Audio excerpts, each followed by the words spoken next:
C'est un immense bonheur pour nous tous de constater que les Parisiens aiment de plus en plus leur chère impératrice. Ça ne correspond en rien à ce qu'elle écrit dans ses lettres. Non? Bon, ce doit être par discrétion, je suppose.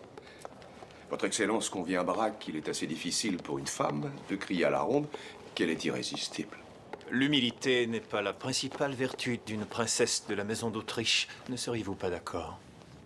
Dois-je vous rappeler que l'impératrice Marie-Louise est devenue complètement française? Partie de l'Europe.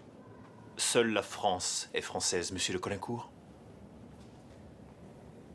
Les autres pays ne sont français que par la force. Cela est donc temporaire.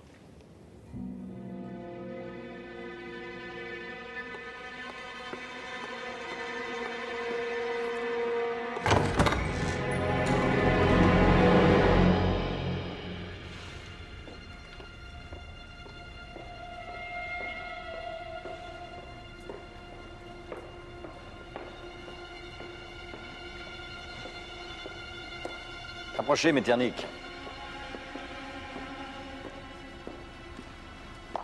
Allons, pas de manière entre nous. L'ambassadeur d'Autriche est ici chez lui.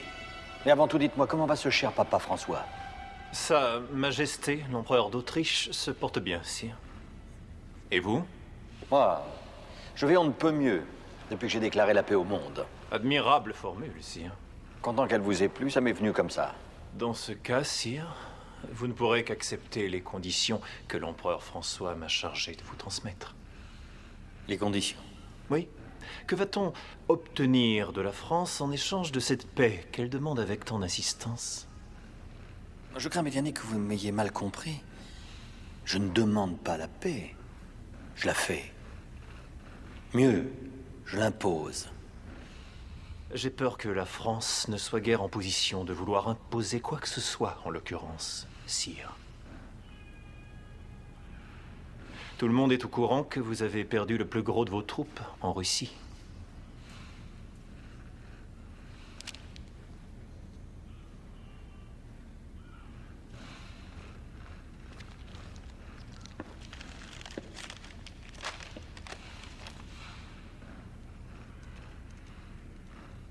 Vous osez m'intimer l'ordre à moi de renoncer à mes conquêtes en Europe et de ramener la France aux frontières qui étaient les siennes avant moi?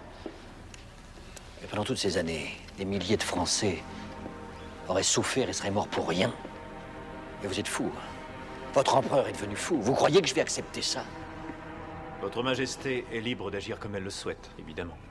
Encore heureux. Mais si la France refusait de se soumettre aux conditions que nous lui proposons, l'Autriche, hélas, se verrait dans la douloureuse obligation de déclarer la guerre à la France. L'Autriche me déclarait la guerre à moi? Mais cela ne se peut pas, monsieur l'ambassadeur. Vous oubliez qui j'ai épousé. Venez donc que je vous montre quelque chose.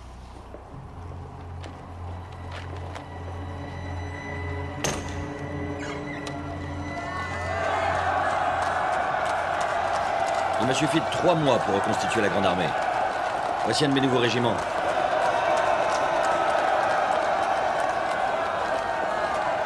Vous voulez dire vos nouveaux jouets, je suppose? Ce sont des enfants, sire. Vous auriez tort de les mépriser, monsieur. Car ces jeunes gens s'appellent des Marie-Louise. Ils portent le nom de ma femme. Parce que l'impératrice est le plus sûr garant de la paix. Grâce à elle, du sang autrichien coule dans les veines de mon fils. Et si votre empereur me déclare la guerre, il la fera du même coup à sa propre fille et à son petit-fils. Soyez assurés que l'empereur François est loin d'avoir oublié qu'il a donné sa fille comme impératrice à la France. Mais il se doit avant tout de n'être guidé que par une seule idée, l'intérêt de son peuple.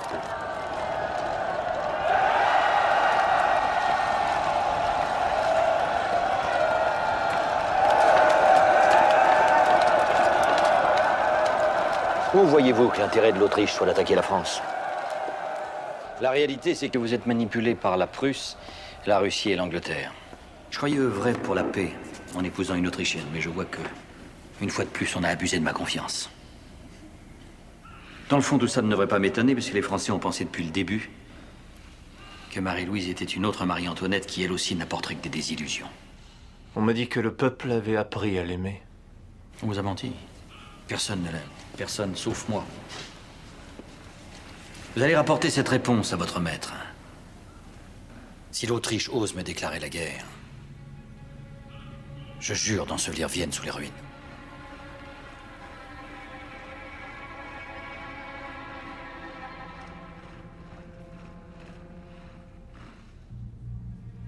Vous êtes perdu alors, sire.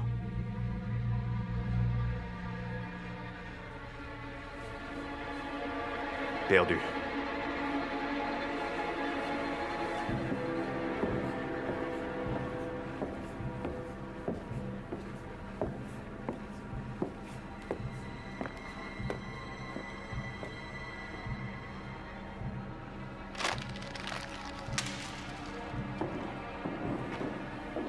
Love mein Prinzchen, es ruht.